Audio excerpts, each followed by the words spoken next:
more breaking news this morning. Senator Tina Smith of Minnesota says that she's not going to be seeking re-election. So that means that one of Minnesota's 2 Senate seats will be available. And I don't think it's a coincidence that yesterday, Dean Phillips, who was a congressman from Minnesota, decided to go on CNN and say this. Bradley, if we could pull this up.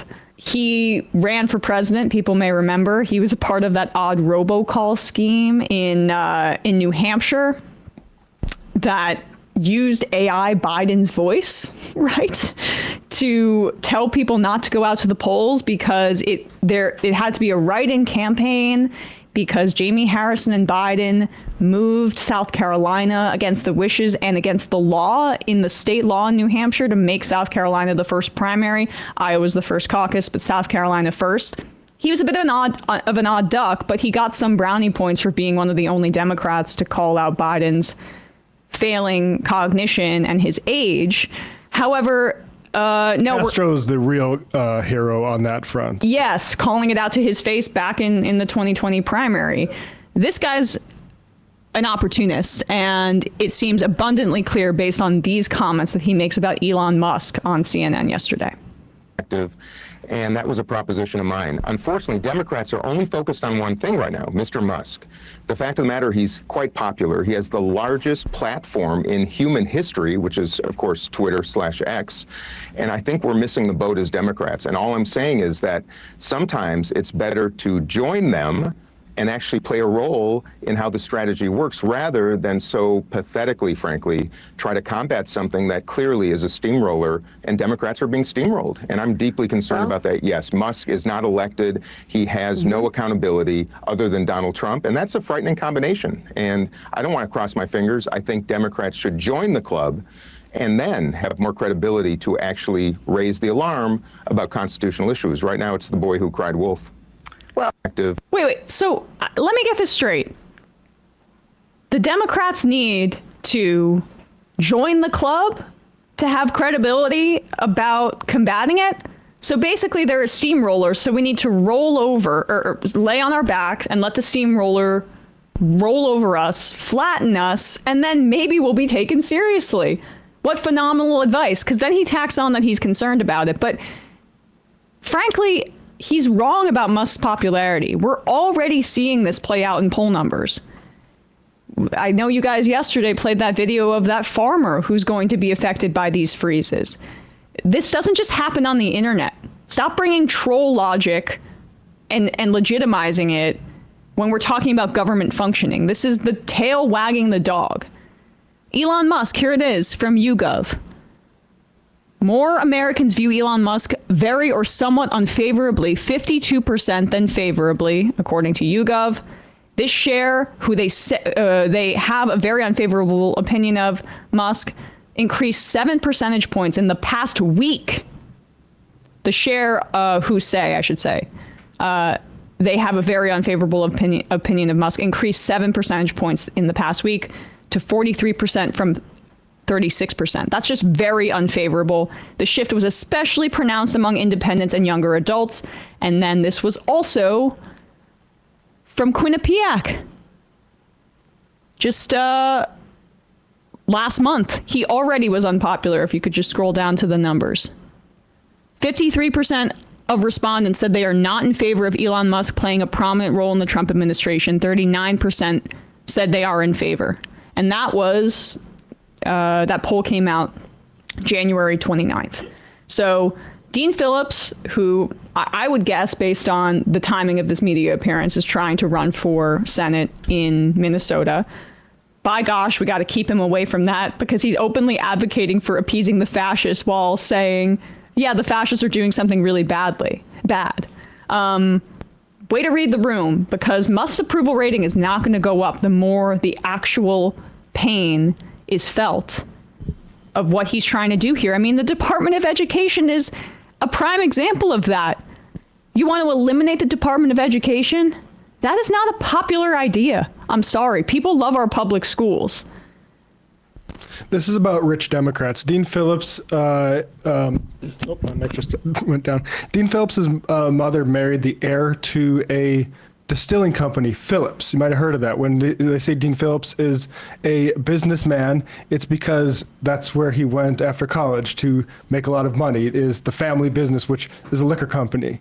There is a wide consensus among rich people right now that goes far beyond Elon Musk, who is a complete psycho, cartoon villain, but also our upstanding business partners like Mark Zuckerberg and all these folks that probably take meetings with Ro Khanna.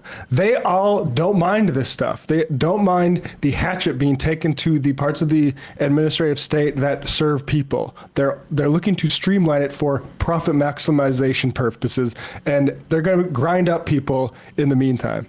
The voices like Dean Phillips need to be extricated from the party altogether. Hakeem Jeffries is an extension of this, going to appease these Silicon Valley techno-fascists and say like, hey, can we get a few of the good ones on our side? That's exactly what's enabled this hellscape that we're experiencing right now, which people may recall. This tech industry in Silicon Valley was the darling of the Democratic Party for much of the origins of it. And they built them up. They enabled this kind of grotesque wealth concentration. And then what happens, as it does with every industry under capitalism that gets really big, they're going to go to the guys that are going to give them the real thing, which is the Republican Party. So this is where you have to draw a line in the sand. And there's a fork in the road here. You have Hakeem Jeffries going to Silicon Valley to appease these folks. And you have Bernie Sanders, who is starting a tour across the country to speak to voters in districts that went from Biden to Trump in 2020 to 2024. Which road are we going to go down?